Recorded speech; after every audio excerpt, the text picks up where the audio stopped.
আওয়ামী লীগের কার্যক্রমের উপর বাংলাদেশের অন্তর্বর্তীকালীন সরকারের আরোপিত নিষেধাজ্ঞা নিয়ে উদ্বেগ প্রকাশ করেছে ভারত। মঙ্গলবার নয়াদিল্লিতে এক প্রেস ব্রিফিংয়ে এই উদ্বেগ প্রকাশ করেছেন ভারতের পররাষ্ট্র মন্ত্রণালয়ের মুখপাত্র রণধীর জয়সওয়াল।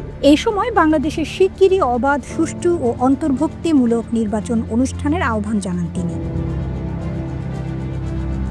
সংবাদ ব্রিফিংয়ে রণধীর জয়সওয়াল বলেন, যথাযথ প্রক্রিয়া ছাড়া আওয়ামী লীগের ওপর নিষেধাজ্ঞা জারি করার ঘটনা একটি উদ্বেগজনক পদক্ষেপ। তিনি বলেন, গণতান্ত্রিক রাষ্ট্র হিসেবে ভারত গণতান্ত্রিক অধিকার হ্রাস এবং রাজনৈতিক পরিসর সংকুচিত হওয়া নিয়ে স্বাভাবিকভাবেই উদ্বিগ্ন। দেশটির পররাষ্ট্র মন্ত্রণালয়ের এই মুখপাত্র বলেন, আমরা বাংলাদেশে অবিলম্বে অবাধ, সুষ্ঠু ও অংশগ্রহণমূলক নির্বাচন আয়োজনে জোরালো সমর্থন জানাই। এর আগে গত শনিবার শান্তিতে নোবেলজয়ী ডক্টর মোহাম্মদ ইউনূসের নেতৃত্বাধীন বাংলাদেশের অন্তর্বর্তী সরকার সন্ত্রাস বিরোধী আইনে আওয়ামী লীগের কার্যক্রম নিষিদ্ধ ঘোষণা করে। ওই দিন রাতে অন্তর্বর্তী সরকারের উপদেষ্টা পরিষদের জরুরি বৈঠকে এই সিদ্ধান্ত নেওয়া হয়। বৈঠক শেষে সরকারের সিদ্ধান্তের কথা জানান আইন উপদেষ্টা আসিফ নজরুল। তিনি বলেন, আন্তর্জাতিক অপরাধ ট্রাইব্যুনালে বাংলাদেশ আওয়ামী লীগ ও তার নেতাদের বিচার কার্য সম্পন্ন না হওয়া পর্যন্ত দেশের নিরাপত্তা ও সার্বভৌমত্ব রক্ষা, জুলাই আন্দোলনের নেতাকর্মীদের নিরাপত্তা এবং আন্তর্জাতিক অপরাধ ট্রাইব্যুনালের বাদী ও সাক্ষীদের সুরক্ষার জন্য